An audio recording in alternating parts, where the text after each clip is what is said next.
Hi everybody, it's Monica with American English with Monica. I teach students, businessmen and businesswomen around the world in private sessions online. And because of my business background, I'm able to help a lot of them with their communication skills at work. And I'm making some YouTube videos to help others. So if you could please subscribe and share and like the videos to help other English learners, that would be great. One of the clients that I just had class with had a business meeting yesterday, and there were two words that were confusing. So I thought I would share them with you today, the two words we reviewed. The two words for the business meeting were agenda and issue. Now, these words might look familiar to you, or they might not. That's okay. But they have more than one meaning, and there's some variations with these words if you are speaking with the American accent or the English, British accent. And that was one of the problems in his meeting yesterday. It was an American business meeting, but there were some people on the call that were British English. And so we will discuss why these two words were confusing. Okay? Let's start with agenda. Agenda. It's a noun. It's always a noun. The stress is on the second syllable, agenda, agenda. Okay? Now at some meetings, you receive a list of topics. That's one meaning, a list of topics, usually at a meeting. That's the agenda, right? We have 6 things to discuss at today's meeting. Here's the agenda. Okay? The second meaning that caused some confusion is in North America, United States and Canada in English. Agenda can mean your appointment calendar.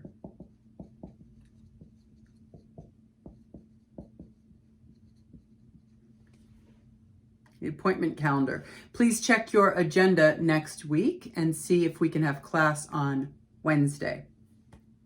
But they don't call it an agenda in British English. In the UK, they call it a diary. A diary. If you asked someone in the United States to check their diary, it wouldn't make sense to them. But in USA, we say agenda. We also say planner. A planner. It's usually a book. Here's my planner with a calendar in it. Sometimes, of course, nowadays people have them on their phones. Some people use both, like I do. But in the UK, it's a diary. And in the United States and Canada, it's agenda or planner. They all mean calendar. And they're all nouns. Okay, they're all synonyms. But there's one more word that's also a synonym, but it can be more than a noun. Schedule. All of these words are nouns, but schedule can also be a verb. Okay, check your schedule for next week. It's a noun. I want to schedule a meeting, or they scheduled a class. It becomes a verb. Okay? So, in English, if someone asks you to check your diary for an appointment, they're probably speaking British English, and a synonym that we know in America is agenda. Okay? The other word that caused a little problem was the word issue. Issue. There are 2 meanings. Issue. I will say in America, it's pronounced with an SH, issue. First syllable is stressed, issue. And in British, sometimes in British English, it's issue, issue, no SH. Okay, it's usually a noun.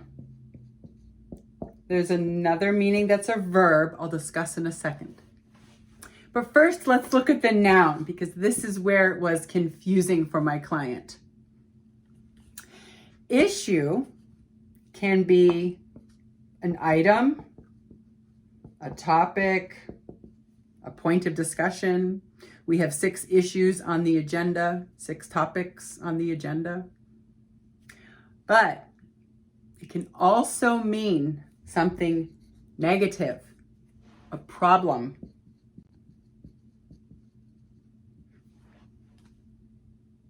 And you need to know, depending on the context, if the issue is just something, a topic, or a problem. Okay, that's important. So someone on the conference call, on the meeting, said the client had an issue with the contract.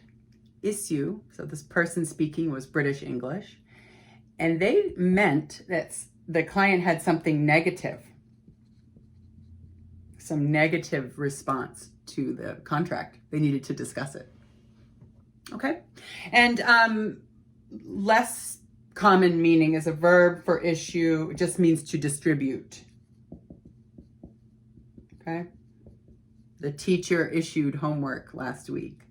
Yeah, I gave out homework. I distributed homework.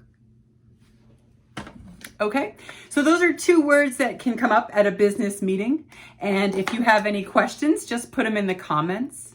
And please share and subscribe the videos to help other English learners.